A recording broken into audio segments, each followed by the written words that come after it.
Football transfer വിപണിയിലെ പണക്കിലുക്കത്തിൽ തിളങ്ങി premier league ക്ലബ്ബുകൾ. റെക്കോർഡുകൾ ഭേദിച്ചുള്ള ട്രാൻസ്ഫറുകളാണ് ഇത്തവണയും ഇംഗ്ലീഷ് ക്ലബ്ബുകൾ നടത്തിയത്. ട്രാൻസ്ഫർ വിൻഡോ അവസാനിക്കാൻ 2 ആഴ്ച ശേഷിക്കെ താര കൈമാറ്റത്തിൽ റെക്കോർഡ് സ്വന്തമാക്കുമെന്നാണ് ആരാധക പ്രതീക്ഷ. പുതിയ സീസണിലേക്ക് സൂപ്പർ താരങ്ങളെ എത്തിക്കാൻ ഇത്തവണയും പണം വാരിയെറിഞ്ഞ ഇംഗ്ലീഷ് ക്ലബ്ബുകൾ. റെക്കോർഡുകൾ മറികടന്നുള്ള താര കൈമാറ്റത്തിൽ ഇതുവരെ ചെലവഴിച്ചത് 27,000-ലധികം കോടി രൂപ.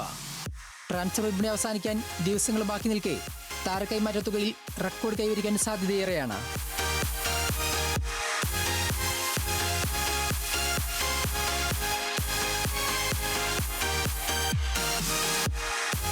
താര കൈമാറ്റ തുകയിൽ വൻ വളർച്ചയാണ് പ്രീമിയർ ലീഗിൽ.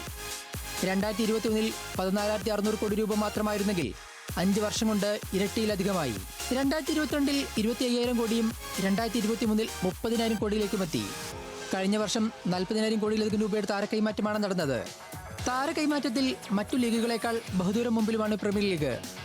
ഏറ്റവും കൂടുതൽ പണം ചെലവാക്കിയതിൽ രണ്ടാമതുള്ള ഇറ്റാലിയൻ ലീഗിനേക്കാൾ ഇരട്ടിയിലധികമാണ് പ്രീമിയർ ലീഗ് ക്ലബ്ബുകൾ ചെലവഴിച്ചത്. സ്പാനിഷ് ലീഗും ജർമ്മൻ ലീഗും ഫ്രഞ്ച് ലീഗും അടക്കം ട്രാൻസ്ഫർ വിപണിയിൽ ഏറെ പിന്നിലാണ്.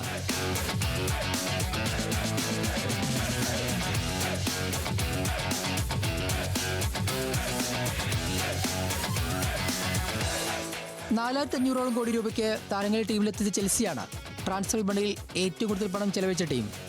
2,900 കോടി രൂപ മുടക്കി ടോട്ടനം രണ്ടാമതും 2,000 കോടിക്കടുത്ത് മുടക്കി ആഴ്സണലും മാഞ്ചസ്റ്റർ സിറ്റിയും മൂന്നാമതുമാണ്.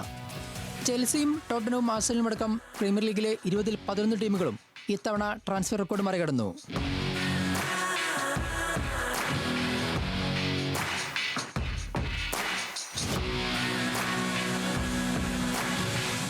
വൻതുക നൽകിയുള്ള 3 താര കൈമാറ്റം ഇത്തവണ പ്രീമിയർ ലീഗിലുണ്ടായി. 1,500 കോടിക്ക് മുകളിൽ നൽകി ഇംഗ്ലണ്ട് താരം മോർഗൻ റോജേഴ്സിനെ ആസ്റ്റൺ വില്ലയിൽ നിന്നും ചെൽസി സ്വന്തമാക്കി. ലോകകപ്പിൽ ഇംഗ്ലണ്ട് മധ്യനിരയിൽ സ്ഥിരസാന്നിധ്യമായിരുന്ന എലീറ്റ് ആൻഡേഴ്സിനെ 1,500 കോടിക്ക് മുകളിൽ നൽകി നോട്ടിംഗ്ഹാം ഫോറസ്റ്റിൽ നിന്നും മാഞ്ചസ്റ്റർ സിറ്റിയും സ്വന്തമാക്കി. ഇറ്റാലിയൻ താരം സാൻഡ്രോ ടൊണലിയെ 1,300 കോടിക്കടുത്ത് നൽകി ടോട്ടനവും തട്ടകത്തിലെത്തിച്ചു. ഓഗസ്റ്റ് 31 വരെ താരങ്ങളെ സ്വന്തമാക്കാൻ അവസരമുള്ളതിനാൽ കഴിഞ്ഞ വർഷത്തെ റെക്കോർഡ് തുക മറികടക്കാൻ സാധ്യതകളേറെ. Sports desk, news Malayalam.